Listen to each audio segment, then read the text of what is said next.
A portion of today's video is brought to you by Zippix. If you would like more information on Zippix, click the link in the description below or wait till the end of this video.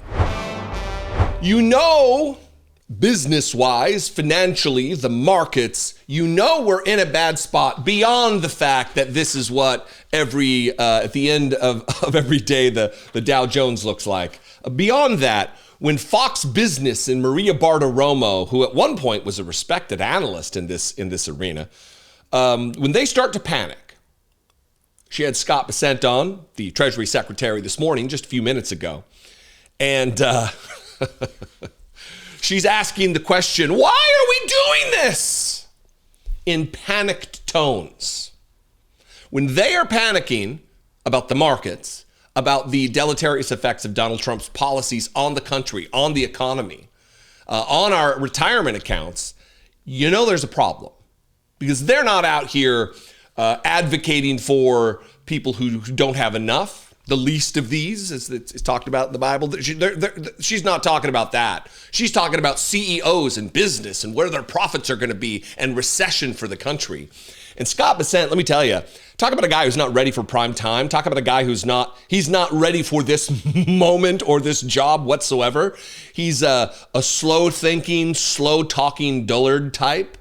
And for him to watch him when she asks, why are we doing this, as though we had no idea that the tariffs were coming, even though he campaigned on it. Watch his reaction and him stumbling, bumbling, trying to come up with some kind of a justification for it. But when your answer to why are we doing this is, well, it's just what's happening. He's also, mass deportations are happening too. That's not going to calm the markets, brother. I don't know if you know. Maybe you're flush with cash because you just sold your house in Charleston, South Carolina for a cool $18.5 million, plus $3 million or so for some of the contents inside. I talked about that the other day. Anyway, let's get to the clip before I ramble out of control, and then we'll talk about this, and I've got another one on the other side. People, business leaders are saying to me, why are we doing this? Everyone was very excited about President Trump's agenda, deregulation, tapping into energy, tax cuts, and now, boom, with these tariffs, everything has changed. Why are we doing this?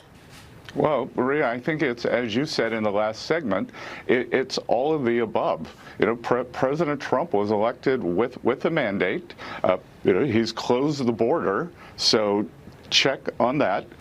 We are doing the very large deportation of people, criminals, and people who have overstayed their visits, their period. So we're in the midst of that. And now President Trump is tackling the trade agenda. And this isn't done in isolation. Listen, if they ever do a reboot of the Addams Family, what was the character, the butler guy? Lurch. Listen, Maria, they closed the border, check. I love the premise of the question, though. Everybody was excited for the agenda of Donald Trump. Why are we doing this? It goes to a question that was posed when I was on Piers Morgan the other day about Republicans acting as though they have a decoder ring or some kind of a code-breaking device to break down whether Donald Trump is kidding or serious. But it also is, they're not listening to Donald Trump. Did they think he was kidding the entire time when he talked about levying tariffs during the campaign? They're not bitching about mass deportation. They're not bitching about the destruction of any semblance of diversity or equity or inclusion in our country. They're not bitching about the attacks on DEI.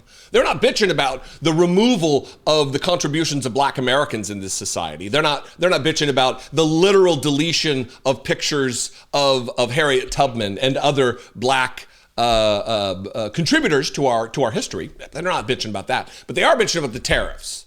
All of this Donald Trump said he would do. Are they stupid? I don't understand. The questioning got more furious.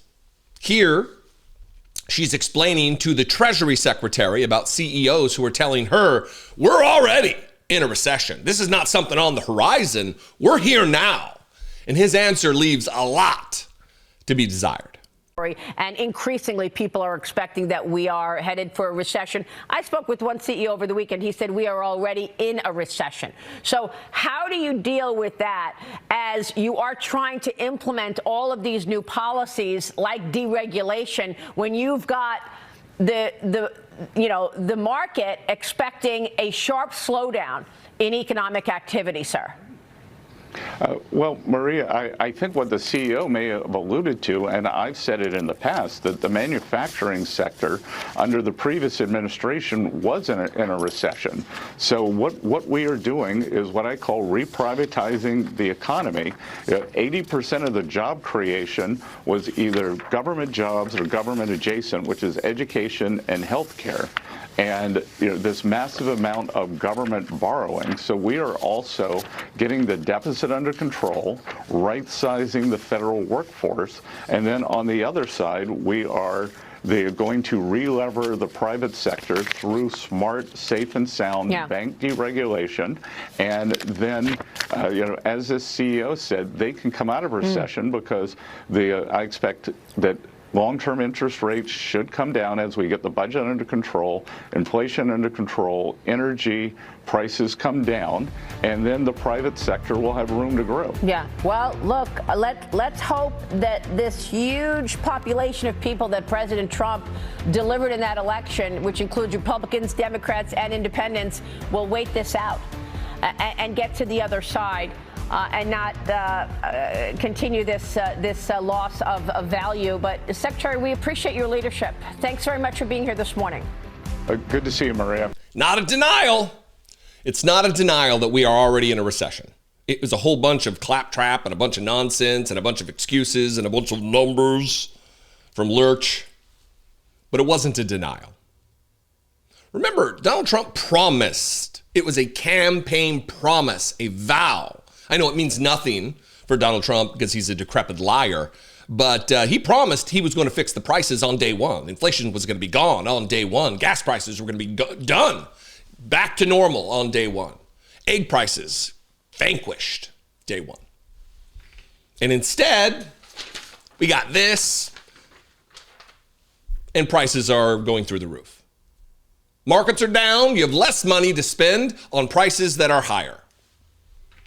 How is this a winning strategy for an economy? How is this winning? You're going to get so tired of winning, said Donald Trump during the first time. Is this the winning they're talking about?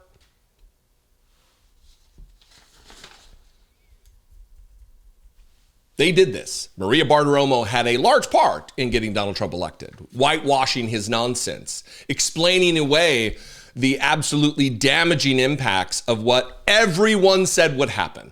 The place that we are right now was predicted by everybody, expert and non-expert alike. And here we are. And now she's complaining. You got what you wanted. You got what you were desperate for as you lapped at the boots of the dear leader, Maria. Scott Bessent. Know this, though. I'm going to wrap with this. Know this. These people aren't going to be hurting. These people have millions and millions upon millions upon millions of dollars. It doesn't matter to them if eggs go to $20 a dozen. Who cares? $20. But for people who are on fixed incomes, people who work for a living, people who work hard for their money to pay their bills, this is going to have very real impacts. People are going to have to be making choices between that dozen eggs or the medicine that keeps them alive. And when you're in a situation where you're betting against your survival through your medicine and the survival through nourishment, is that a winning strategy for America? Is that making America great again? I think the answer is pretty self-evident. What do you think, though? I'd love to know. You can leave a comment below. You can also call the voicemail line, 714-576-4054. And, of course, as always, you can email me daily@dollemore.com. Follow me on social media if that's your thing. I am there at Dollemore. I'd love to see you. And I will see you next time. Till then, be genuine. Take care of one another. Are you tired of your entree growing cold while you're stuck outside smoking near the restaurant entrance? Or perhaps you're craving a puff, but you're stuck in the airport for the next several hours.